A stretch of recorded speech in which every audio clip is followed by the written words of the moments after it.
Imagine standing in a place that once overflowed with life. A place where families laughed, music played, and roller coasters roared overhead. Now, everything is silent. The air is still. Paint flakes from rusting steel. Vines crawl over ticket booths, and the only sounds are the wind and the hollow echoes of what used to be. Abandoned amusement parks are some of the strangest, most haunting ruins in the modern world. They are snapshots of joy, frozen in decay. But behind that eerie stillness are stories of financial collapse, natural disasters, corporate scandals, corruption, and sometimes something darker. Today on Saunton, we're going deep into the strange life cycle of amusement parks after the crowds disappear. What actually happens to them? Why do so many sit untouched for decades? And what secrets are left behind? Let's begin where every abandoned park begins, with the end. Most abandoned amusement parks don't close suddenly. The decline usually starts years before the gates are locked. Attendance drops, maintenance budgets shrink, rides break down more often. The park becomes outdated as newer, flashier parks open elsewhere. Sometimes the death is slow and predictable, a business that simply couldn't compete anymore. But other times, the end comes in a single moment. Perhaps the most dramatic example is Six Flags New Orleans. Destroyed by Hurricane Katrina in 2005. The storm hit the park with wind, water, and debris, sinking almost every ride underwater for weeks. After the water drained, the park was a rotting graveyard. Cars from bumper car rides were found floating in filthy sludge. Roller coaster tracks were bent from the pressure of floodwaters. The place smelled of oil, mold, and decay, and the damage was so severe, it was actually cheaper for the company to walk away. So they did.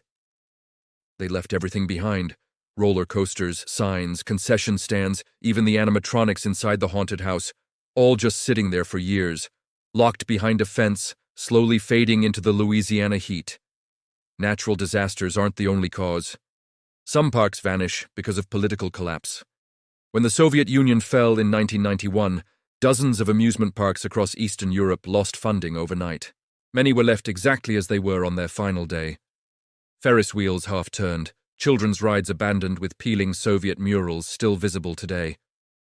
These parks weren't just abandoned, they were forgotten by history, others close because of tragedy. A single accident can be enough to destroy the reputation of a park forever. When the iconic Action Park in New Jersey faced a long history of injuries and several fatal incidents, lawsuits piled up. Insurance companies backed out. The park changed names, reopened, closed again, and ultimately became a symbol of dangerous entertainment. Parts of the original park were abandoned for years before eventual redevelopment. Every abandoned amusement park has its story. But what happens after the gates shut for good? To understand that, we need to look at the strange aftermath, the part most people never think about. Once a park is abandoned, the land becomes a strange legal grey zone.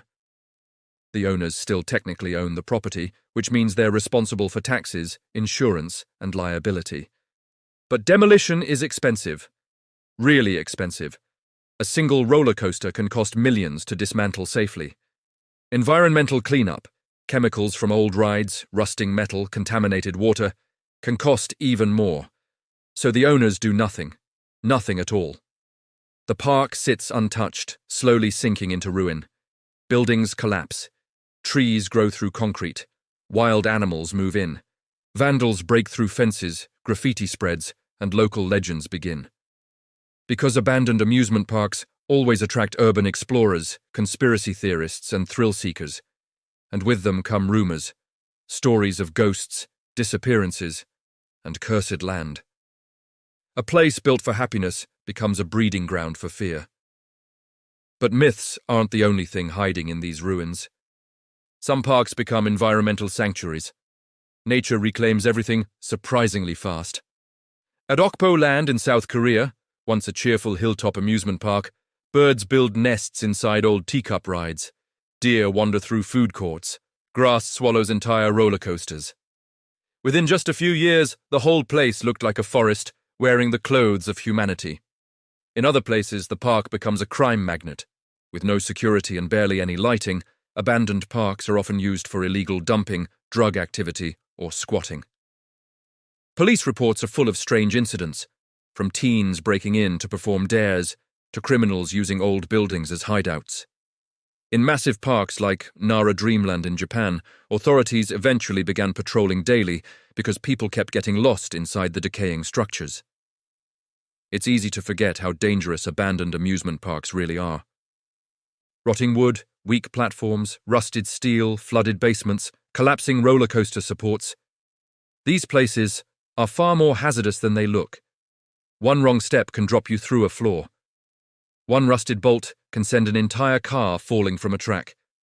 And because they're so dangerous, property owners rarely redevelop them quickly. It's cheaper and safer to leave them fenced off and slowly dying.